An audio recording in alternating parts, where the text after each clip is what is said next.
मैं जानता हूं सीए एग्जाम्स को लेकर बच्चे बहुत ज्यादा ख्वाहिशें रखते हैं और बहुत सारे बच्चे ऐसे होते हैं जिनको लगता है कि हाँ भाई मैं रैंक ला सकता हूं, मुझे रैंक लाने की ही प्रिपरेशन करनी चाहिए। पास तो मैं हो जाऊंगा क्योंकि मेरी वो काबिलियत है कि पास होने से मुझे कोई नहीं रोक सकता। हाँ, आता होगा 15% सीए एग्जाम्स का रिजल्ट, लेकिन मैं उस 15% में पक्का लाई करता हूं।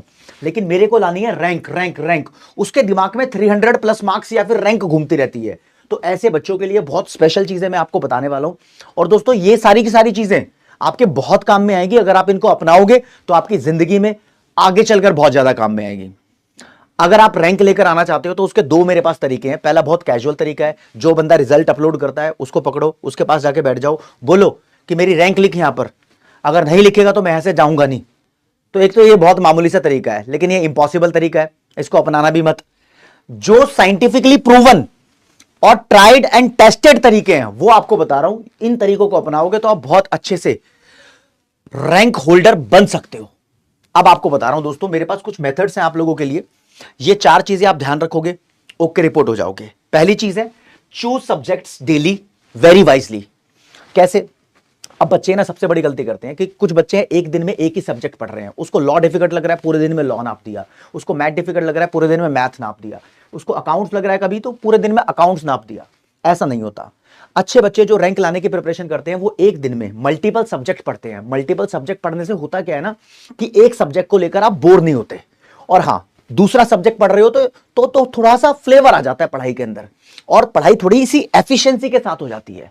अब करना है क्या आपको, डेली 2 सब्जेक्ट पढ़ो, एक थ्योरी एक प्रैक्टिकल। इस तरीके से इसका कॉम्बिनेशन सेट करो। सुबह उठकर अर्ली मॉर्निंग पढ़ाई कर रहे हो तो सबसे पहले थ्योरेटिकल सब्जेक्ट उठाओ, और फिर धीरे धीरे टाइम बीतता जाएगा तो न्यूमेरिकल सब्जेक्ट जैसे कि क्वांटिटेटिव एप्टीट्यूड या फिर अकाउंटिंग की तरफ जाओ आप।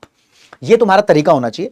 मल्टीपल सब्जेक्ट डेली पढ़ोगे तो तुम्हारा कॉन्फिडेंस लेवल भी ओके रिपोर्ट रहेगा, और दोस्तों आप बोर भी नहीं होगे और आपको इसका फायदा होगा ही होगा। ये तो बहुत आम सी बात है। दूसरी बात है विजुअलाइजेशन। कहा जाता है कि जो बच्चा कॉन्सेप्ट्स को विजुअलाइज करके पढ़ता है वो कॉन्सेप्ट्स को भूल नहीं पाता। कहते हैं जो भी हम पढ़ाई करते हैं फिर वो धीरे धीरे हमारे माइंड में सेव हो जाती है, और वो सेव करने का सबसे आसान तरीका है कि कॉन्सेप्ट को पढ़ते पढ़ते विजुअलाइज करो। ये विजुअलाइजेशन का तरीका सबसे ज्यादा तुम्हारे काम आ सकता है लॉ के सब्जेक्ट में। कोई भी एक्ट है, कोई भी लॉ है, कैसे वो इंप्लीमेंट हो रहा है, कोई भी एग्जांपल है, उसको आप विजुअलाइज कर सकते हो रियल लाइफ में, किसी मूवी में, किसी कैरेक्टर को पकड़ के।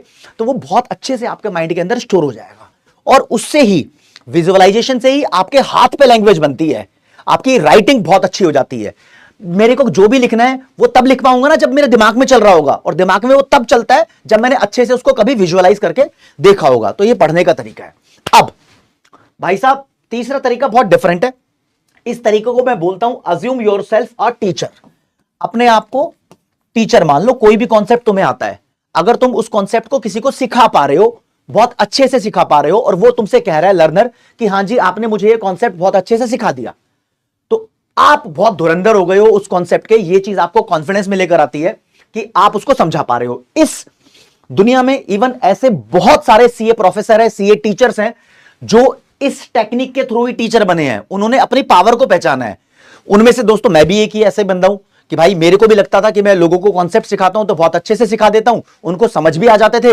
तो फिर मुझे पता लगा कि हां भाई मैं भी टीचर बन सकता हूं। तो टीचिंग फील्ड में आज देख लो तुम्हारा भाई कहां पर है।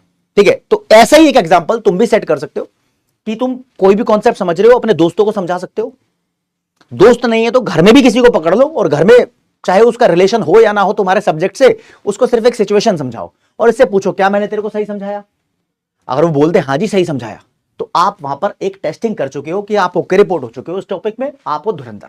तो ये आपकी एक तरीके से क्वालिटी शो करता है, हां भाई तुम रैंक होल्डर बनने जा रहे हो क्योंकि आप धुरंधर हो रहे हो उस पर्टिकुलर टॉपिक में या फिर उस चैप्टर में या सब्जेक्ट में जो भी आप एक्सप्लेन करने जा रहे हो। अब लास्ट वाला तरीका है, इसको तो कोई ऐसे नहीं बोल सकता कि हाँ यार इसके बिना हम पेपर भी दे सकते हैं क्या, इसके बिना पास होने की भी ख्वाहिश नहीं की जा सकती।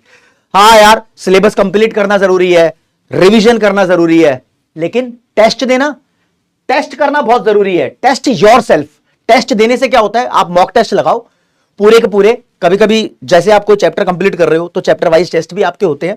अगर आप किसी भी एडटेक प्लेटफॉर्म पे पढ़ते हो तो वहां पर मुझे लगता ही है कि प्रैक्टिस टेस्ट होते होंगे चैप्टर वाइज, हम भी लेते हैं संपूर्ण बैच के अंदर। तो टेस्ट देने से आपको पता लगता है कि are you able to complete the exam. आपको टाइमिंग टेस्ट हो जाती है कि मैं कितनी देर में एग्जाम कर लेता हूं। कंप्लीट करना अलग बात होती है, 3 घंटे का लॉ का पेपर है, कुछ बच्चे 3.5-4 घंटे में कंप्लीट करते हैं, फिर वो टेस्ट देते चले जाते हैं, तो फिर उनको पता लग जाता है मुझे स्पीड कैसे मैनेज करनी है। और कुछ बच्चों को एग्जाम पहले हो जाता है, तो टाइमिंग का भी चेकअप यहां पर हो जाता है। फिर दोस्तों मेमोरी चेक हो जाती है आपकी कि हां भैया मैंने जितना पढ़ा था एग्जाम टाइम पे उतना मैं लिख पा रहा हूं या नहीं लिख पा रहा हूं। यहां पर स्ट्रेस मैनेजमेंट हो जाती है, आपको पता लग जाता है कि मैं स्ट्रेस से कैसे डील करूं। और ये सब चीजें तब पॉसिबल हो पाएंगी जब आप जो भी टेस्ट लिख रहे हो, मॉक टेस्ट लगा रहे हो, वो आप सीरियस होकर लगा रहे हो। कभी भी आप टेस्ट लिखो तो उस मोड में लिखो जिस मोड में आप असली में पेपर देने वाले हो, तब जाकर ये चीजें एग्जैक्टली आइडेंटिफाई हो पाएंगी और कवर अप हो पाएंगी आपके लिए। अब टेस्ट कौन कौन से देने होते हैं दोस्तों? मॉक टेस्ट जहां से भी तुम पढ़ते हो वहां पर अवेलेबल होते हैं, आईसीएआई की वेबसाइट पे अवेलेबल होते हैं, नहीं तो आपके जो भी टीचर्स हैं वो आपके लिए बनाते भी हैं। इसके अलावा आपको MTP, RTP, previous year questions करने ही होते हैं। सीए वाला यूट्यूब चैनल पे वो सारे बहुत सारे अटेम्प्ट्स के अवेलेबल है। नहीं तो आज के टाइम में जिस भी टीचर से आप पढ़ रहे हो, मुझे लगता है कि सबके सब टीचर्स ये चीजें कवर कर ही रहे हैं। तो मेरा कहना ये है भाई साहब कि आप इन 4 चीजों को अपनाओगे तो चाहे आपका सीए फाउंडेशन का कोई भी अटेम्प्ट हो, मई हो, सितंबर हो, जनवरी हो, आप रैंक होल्डर की तरफ बढ़ने की तरफ अग्रसर हो जाओगे। और भाई अपनाओ यार। अगर आपको लगता है कि हाँ भाई अभी भी आपकी कोई प्रॉब्लम है इस टॉपिक से रिलेटेड, तो ये कमेंट सेक्शन खाली है। कोई भी दिक्कत, डाउट, परेशानी है मुझे बताओ। जो मैंने सबसे पहला तरीका बताया था ना रैंक लाने का, उसको छोड़ देना, वो मजाक था, सीरियस ये है। ठीक है, थैंक यू सो मच। जय हिंद, जय भारत, नमस्कार, धन्यवाद, bye bye everyone, love you all, Tata.